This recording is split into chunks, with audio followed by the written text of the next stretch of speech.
Hi Gemini, welcome po sa ating channel at ito ay inyong Daily Gabay Tarot Reading for August 27, 2024. Please be reminded kung naka-resonate kayo, comment down. Kung hindi kayo naka-resonate, ibigay niyo po sa iba kasi general reading po ito. This is for you Gemini ngayong August 27, 2024.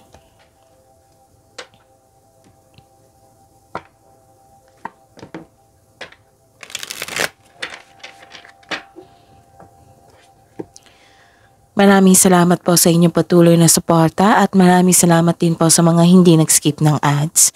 Gamitin ang reading na ito bilang gabay lamang sa mga hindi pa nag-subscribe, subscribe na po kayo at click bell notification para malaman nyo na may bago tayong video. Para sa mga gusto magpa-reading po, may lumabas dyan sa screen nyo ngayon. Panoorin nyo po at sundin ang instruction. Calling the attention sa mga suki ko dito na Gemini. Open na po inyong Monthly Gabay Tarot Reading for September 2024. May 6 months from now reading tayo at love life reading po. So, message me Gemini for schedule. Maraming salamat po.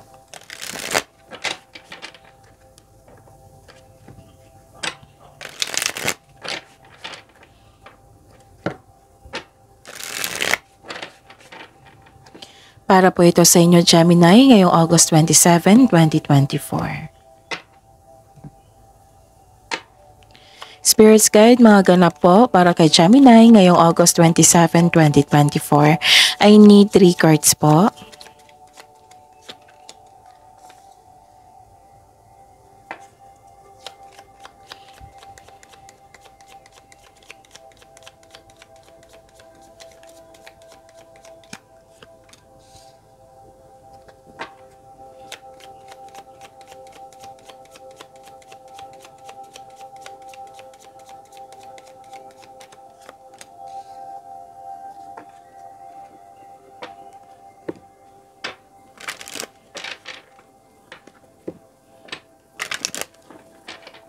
Spirits Guide, mensahe nyo po para kay Gemini ngayong August 27, 2024.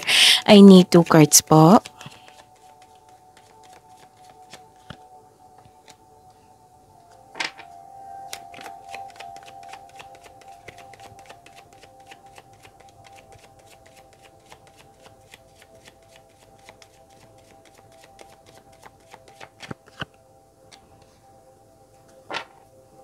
Okay. Gemini, ngayong August 27, 2024, may nakita ko dito na may nagbigay ng suporta sa'yo. Pwedeng elders to, mentor, advisor. Pwedeng favorite person mo. Nagbigay ito ng wisdom message sa'yo. Na isa siya sa dahilan na na-motivate kayo, na nagkaroon kayo ng inspirasyon to take in action with courage. Okay? Tapos nakita ko rin dito na gumawa ka ng movement para magkaroon ng maturity. Kaya nga may kausap ka dito. It might be nag-gather ka ng factual information, experiences ng ibang tao. Tapos, para makatulong na makagawa ka ng best decision. Actually, 2 card po nagsabi dito na may kausap ka na favorite person mo. Pwedeng kapatid mo ito or isang kaibigan na tinuring mo siyang parang kapatid. Nag-uusap kayo. Pwedeng meeting din ito. Okay? And may paalala po ang card niyo po dito, Gemini, na wag po agad maniwala sa chismis. Alamin niyo muna kung totoo ba yan or hindi bago kayo mag-react. Okay? So, may dumating sa inyo na opportunities po. Nagbabalanse po kayo dito at gumagawa ng konkretong plano para makagawa kayo ng best decision. Kasi kailangan mong pumili, kailangan mong makabuo ng best decision dito. So wow, this is your message for today is luck on your side, Gemini. So claim this, luck is on your side. And balance spirituality and practicality, which is lumabas din dito, 'di ba? Sabi ko sa kanina sa inyo na nagbabalanse kayo sa paggawa ng desisyon. Which is very good, 'di ba? Kasi gagawa kayo ng konkretong plano para makagawa kayo ng best decision. Spirits Guide, ano po yung energy ni Gemini ngayong August 27, 2024?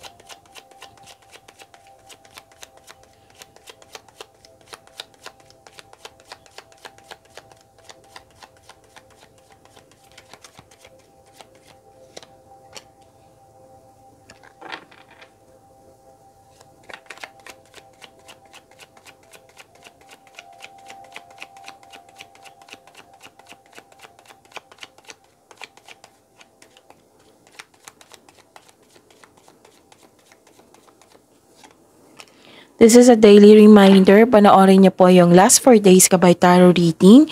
Like for example, napanood niyo ito ngayong August 27, 2024. Panoorin niyo po yung August 26, 25, 24, and 23. Kung may nakita o narinig kayong repeating message, kailangan niyo po iyan bigyan ng atensyon. Kung maaari po, bigyan niyo po ng solusyon at aksyon. Again, calling the attention sa mga suki ko dito na Gemini. Open na po ang inyong Monty Gabay Tarot reading for September 2024. May 6 months from now reading tayo at love life reading po. So message me Gemini for schedule.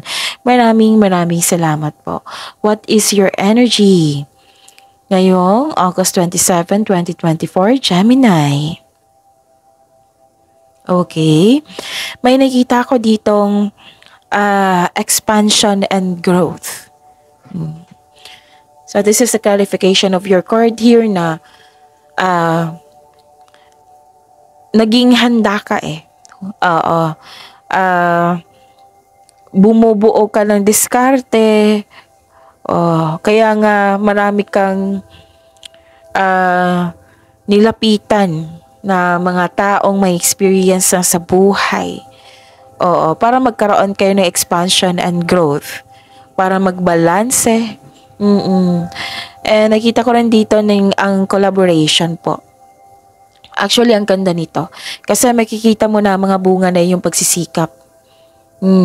Kailangan mo lang mag-ingat sa paggawa ng konkretong plano, which is lumabas dito sa first row cards nyo.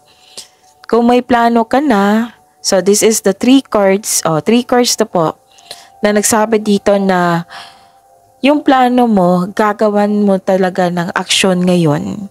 So, this is a time na gawin mo na ngayon. So, I consider this busy kayo for today, okay? Gemini. Ginagawan mo ng aksyon ng matagal mo ng plano for your growth. May posibilidad po na maglakbay kayo or ituloy mo na yung matagal mo ng plano.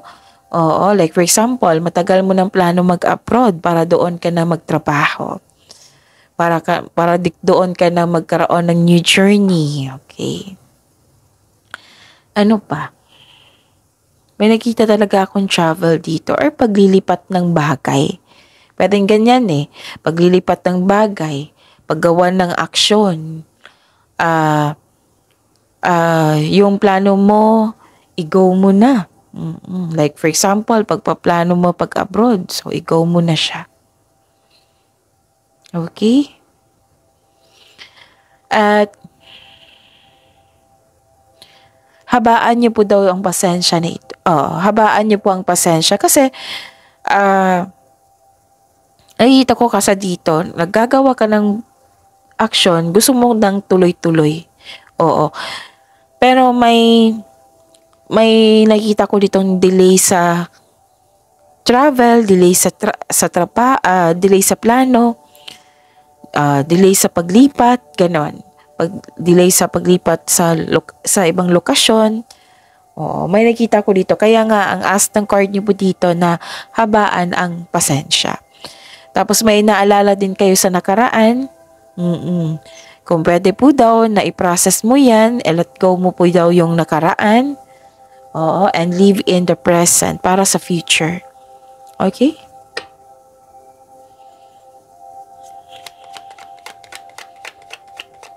Spirit's Guide, career and money po ni Gemini ngayong August 27, 2024.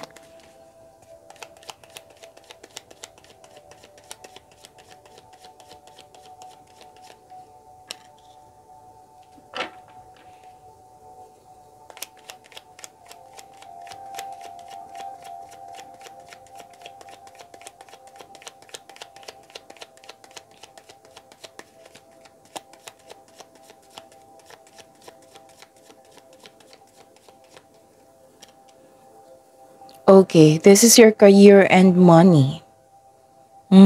Okay.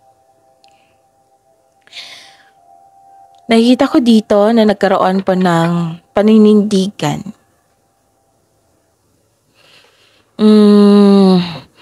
Okay. May nakita ko dito sa career and money mo na may ganap na challenge or struggle, pero buong tapang mo itong harapin. Kasi nakita ko dito na katapangan at kumpiyansa sa gitna ng anumang klaseng atake. May ganap na pinagtanggol mo yung kaibigan mo o miyembro ng pamilya or staff mo, kasamahan mo dyan sa trabaho, laban sa iba. May ganap din na, wow, maganda nito, may ganap na negotiation for a raise ng allowance, sweldo, o contract. Yes, magkakaroon po ng successful agreement. So, claim nyo ito. Itong successful agreement, Gemini. So, challenges may arise in your career pero temporary lang po ito. Okay? So, claim nyo itong successful agreement na may raise ng allowance, sweldo, o contract. Magkakaroon po ng successful agreement. Wow, ganda. And, okay. Actually, may gustong makipagkita sa inyo ngayon. Sa career and money nyo to ha. This is your past person na may na-realize po siya na gusto niyang humingi ng tawad.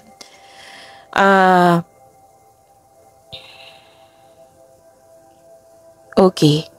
Gusto mo ng career change dito. Sabi po ng card.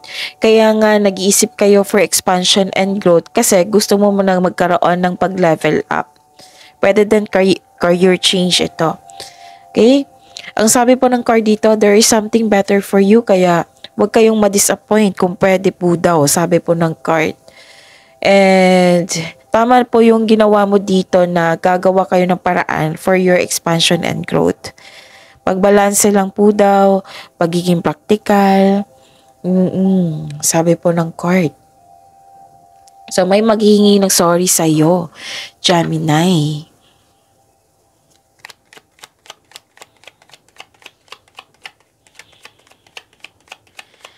Spirit's Guide, Love Life, Self-Love, Partnership, and Romance, si Gemini ngayong August 27, 2024.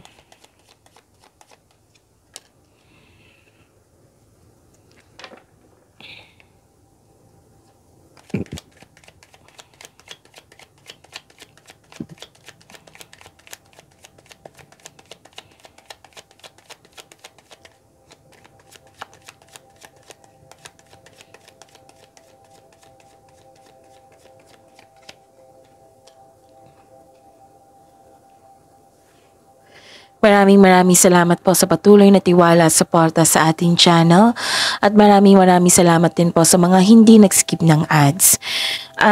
May lumabas dyan ngayon sa screen nyo ngayon, panoorin nyo po.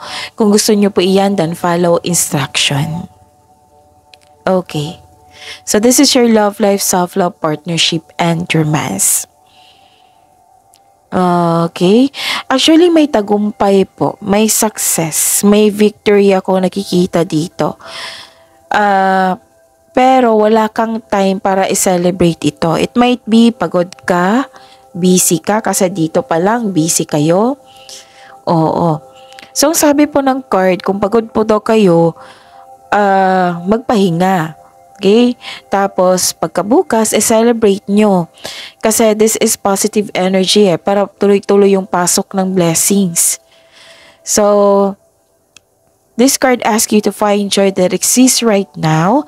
Celebrate yourself in some small way to increase the flow of positive opportunities into your life. Okay? So, this is attracting positivity So, importante talaga i-celebrate nyo ito. Okay? Pag i-acknowledge nyo yung bigay na blessings. So, yun. You deserve to celebrate your success. Sabi po ng card dito. It might be this is monthsary kasi nasa love life ito Monthsary, anniversary, or basta may pagdiriwang. Pagtatapos ng project or nagkaroon ng promotion kasi may promotion ako nakita dito. Pagtaas ng sweldo. Yun. So, you deserve to celebrate your success. Okay? Ano pa? Kasi nakikita ko talaga dito, dalawang card na po kasi nagsabi dito na may promotion. Recognition, promotion. Pwedeng mana, na nakatanggap ka ng mana. Pwedeng exhausted ka dito kasi sobrang busy mo dito. Dito pa lang sa energy mo. Pwedeng birthday din ito. Basta may celebration, tagumpay po. So, paminsan-minsan, pwede naman simple lunch date lang, dinner date, andyan lang sa bahay para tipid, ganon. Tapos i-acknowledge, i-pray nyo. I-acknowledge nyo po yung bigay ng universe. Kasi ang ganda-ganda ng positive energy kasi yan eh. Para tuloy-tuloy yung pasok ng blessings po. So, yun sabi ko sa inyo parate na attract positivity.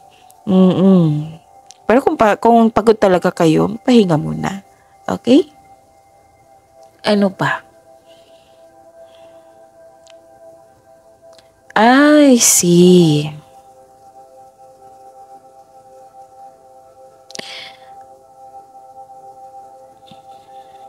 Okay. May paalala po. Siniguro ko eh. May paalala po ang card nyo dito. Some of you natuloy sa party. Pero sabi po ng card dito, piliin nyo po daw yung tao na totoo sa'yo. So kung gusto mo malaman kung totoo ba yan sa'yo, mag-connect kayo sa inyong intuition. Kasi may nakita kasi ako dito na may kaibigan ka na hindi maganda ang turing sa'yo. Na hindi totoo sa'yo. Tapos wag po daw kayong sumama sa taong mahilig sa alak. Kasi mas ma-drain yung energy mo. Gusto mo magkaroon ng expansion and growth sa career and money na kailangan ng energy niyan. Oo, sayang naman kung hindi maubos yung energy mo sa alak, 'di ba? Sa partying too much. Okay naman yung party, pero kung too much na, hindi na siya nakakabuti sa iyo. So, ang sabi po ng card dito, kung pwede po daw iwasan nyo. Kasi may may trabaho kayo, may target kayo, may goal kayo, which is expansion and growth. Okay? Kasi may nakita rin ako dito na isang grupo ng tao na parang chinichismis ka or nagkaroon na talaga ng boundary. May boundary issues. Or hindi kayo nagkaroon ng pagkakaunawaan. May nakita nga ako ditong kaya nga iwasan yung magkaroon ng partying too much kasi nakikita ko dito na nagkaroon ng affair or may temptation. Kaya ayaw ng card na makapasok ka sa ganyang sitwasyon lalo na't committed ka. Okay? So, pero at the end of the day, kayo po ang mag-design yan kasi buhay niyo po yan. Tinutulungan ka kasi ng cards nyo, ng inyong intuition, ng universe, na matupad yung goal mo sa buhay. Tinutulungan ka eh. Kaya nga nagkaroon ka ng achievement, success, victory, celebration. Di ba? Nag-celebrate kayo. Marami nga nagsuporta sa inyo dito. Okay, lumabas nga dito. Di ba sabi ko sa inyo na huwag maniwala agad sa chismis.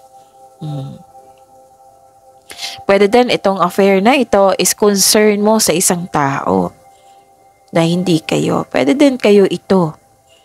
Kaya nga, ang sabi po ng card dito na mag-conserve ng energy kasi may gagawin pa kayo pagkabukas, diba? Sa target nyo, sa goal nyo sa buhay, which is pinaka-importante. Kung committed kayo, talagang mag-iwas kayo. Okay? Kasi I think kahapon or the other day na lumabas din yung isang tao na may temptation. Tinetempt ka eh. Again, pwedeng to sa inyo or pwedeng sa concern mo sa isang tao. Pwedeng nakwento din sa inyo na concern ka sa kanya, ganun. Nakuha mo yung energy niya. So, the advice is allow your intuition to guide you. Okay? Ang sabi po ng card dito na know your worth. Protect your inner peace. Accept and move forwards towards your goal. No, pinupush talaga kayo ng cards nyo na dito tayo, Gemini, sa iyong goal sa buhay. Huwag kang magpatempt kasi nakakasama yan sa iyo. Yun. So, makinig sa inyong intuition ha. Tapos, i-claim mo itong luck is on your side, itong mga support sa inyo, lalo na support sa universe, pagyamanin nyo yung blessings na binigay sa inyo. Huwag kayong magpa-tempt sa isang concern, lalo na sa alak kasi na-drain yung energy nyo yan. Okay? So, claim positivity, i-celebrate nyo, i-acknowledge nyo yung na-receive yung blessings para tuloy-tuloy yung pasok ng blessings. Okay? Hindi kami magsasawang mag-remind sa inyo yan, Gemini. So, see you tomorrow, Gemini. Please like, subscribe, and click bell button for notification para updated po kayo sa daily tarot reading natin. Maraming salamat po.